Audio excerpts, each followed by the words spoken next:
Video sponsor by SPO digital marketing. நம்ம எஸ்பிஓவில் நீங்கள் ஜாயின் பண்ணுறது மூலமாக நீங்கள் வீட்டில் இருந்தபடியே நம்ம மணி ஏர்ன் பண்ணலாம்.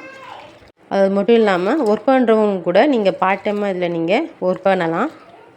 எஸ்பிஓவில் நம்ம ஜாயின் பண்ணுறது மூலமாக நம்ம ஒர்க் மட்டும் பண்ணாமல் நம்ம டிஜிட்டல் மார்க்கெட்டிங்கில் நம்ம எப்படியெல்லாம் மணி ஏர்ன் பண்ணுறது, அது மட்டும் இல்லாமல் யூடியூப்பில், சோசியல் மீடியாவில் எப்படிலாம் நம்மளால் பணம் சம்பாதிக்க முடியும் அப்படிங்கிற நிறைய விஷயங்களை தெரிஞ்சுக்கலாம். சோசியல் மீடியா இருந்தால் போதும், யூடியூப், இன்ஸ்டாகிராம் இதிலே நம்ம இந்த ஒர்க்கு பண்ணலாம். இதில் ஜாயின் பண்ணணும்னு நினைக்கிறவங்க டிஸ்கிரிப்ஷனில் என்னோடய காண்டாக்ட் நம்பர் கொடுத்துருக்கேன்.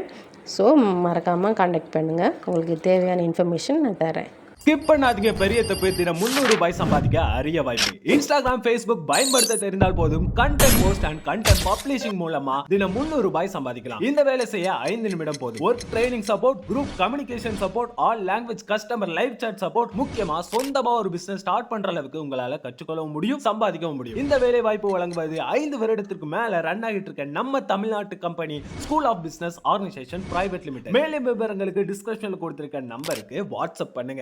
ஒரு வீட்டில் நாய் ஒன்று வளர்த்துட்டு வந்தாங்க. அந்த நாய் இருக்க இடத்துல பக்கத்தில் ஒரு மரம் இருந்திருக்கு. அந்த மரத்தில் ஒரு காகம் ஒன்று வளர்த்துட்டு வந்திருக்கு.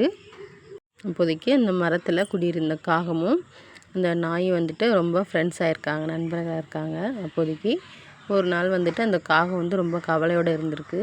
அப்போ இதை பார்த்த அந்த நாய்க்குட்டி காகத்திட கேட்டிருக்கு, என்ன காக்கையாரே, ஏன் உங்கள் முகம் ரொம்ப சோர்வாக இருக்குது, ரொம்ப பேசாமல் இருக்கீங்களே, வருத்தமாக இருக்கிறதுக்கு காரணம் என்ன அப்படின்னு கேட்டிருக்கு. அதற்கு அந்த காகம் சொல்லியிருக்கு, மனிதர்கள் மற்ற பறவைகளை போல் என்னையும் எங்களையும் நினைக்க மாட்டுறாங்க. மற்ற பறவைகளில் எல்லாத்தையும் அன்போடு வளர்க்குறாங்க, வெளியில் அழைச்சிட்டு போகிறாங்க, அவங்க கூடு கட்டி வளர்க்குறாங்க, வீட்டுக்குள்ளே வளர்க்குறாங்க. ஆனால் எங்களை மட்டும் பார்த்தா அழைச்சி துரத்துறாங்க, கல்லால் விட்டு எறிகிறாங்க, எங்களை பார்த்தா வெறுத்து விரட்டுறாங்க அப்படின்னு சொல்லியிருக்கு. நாங்களும் மற்ற பறவைகளும் ஒன்று தானே, மற்ற பறவைகளை மட்டும் பாராட்டுறாங்க, எங்களை மட்டும் வெறுத்து ஒதுக்குறாங்க, அது ஏன் அப்படின்னு கேட்டிருக்கு.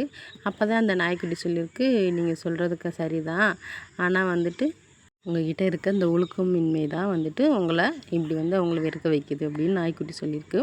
இதை கேட்ட காகம், அப்படி என்ன எங்ககிட்ட ஒழுக்கமின்மை இருக்குது, நாங்கள் எல்லாருக்கும் உதவி செய்யணும்னு நினைக்கிறோம், நாங்கள் உணவை எல்லாரோடையும் பகிர்ந்து சாப்பிடணும்னு நாங்கள் தான் எல்லாருக்கும் கற்றுக் கொடுத்துருக்கோம். அதுக்கு அந்த நாய்க்குட்டி, உண்மை தான், எல்லா குணங்களும் உங்களுக்கு இருக்குது, ஆனால் அந்த ஒழுக்கமின்மை தான் உங்கள்கிட்ட குறைவாக இருக்கிறதுனால மக்கள் உங்களை எல்லாரும் வெறுக்கிறாங்க அப்படின்னு சொல்லியிருக்கு. திரும்பவும் காகம் கேட்டிருக்கு, வேறு என்ன நாங்கள் ஒழுக்கமின்மையாக இருக்கோம், எங்களோட கடமையை நாங்களே செஞ்சுக்கிறோம், சுத்தமாக இருக்கோம், இதுக்கு மேலே எங்களுக்கு என்ன வேணும், கலர் மட்டும் தான் நாங்கள் பார்க்குறதுக்கு கருப்பாக இருக்கோம், இதுக்கு மேலே எங்ககிட்ட என்ன ஒழுக்கமின்மை இல்லை அப்படின்னு கேட்டிருக்கு.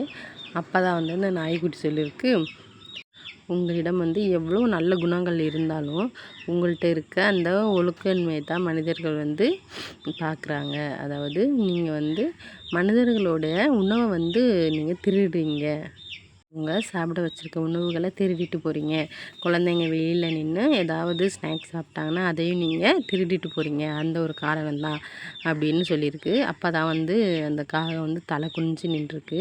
அதனால் ஒருவரிடம் எவ்வளவு தான் நல்ல குணங்கள், நல்ல பண்புகள் எல்லாமே இருந்தாலும், காசு, பணம், அன்பு எல்லாம் இருந்தாலும், ஆனால் ஒழுக்கமின்மை அவரோட எத்தனை நல்ல பண்புகளை மறைச்சி அவங்கள ஒரு தவறான கண்ணோட்டத்தில் தான் பார்க்க வைக்கும்.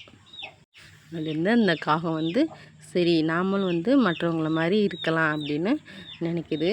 ஆனால் கடவுள் காகத்துக்கு கொடுத்த குணங்கள் அதெல்லாம் அதுக்கு மாறாது, அப்படியே தான் இருக்கும். ஆனால் மனிதர்களாகிய நாம் மாற்றிக்கலாம், நம்மளோட ஒழுக்கமின்மையை நம்ம மாற்றிக்கிட்டோன்னா நமக்கு நல்ல பேரும் நல்ல புகழும் கிடைக்கும்.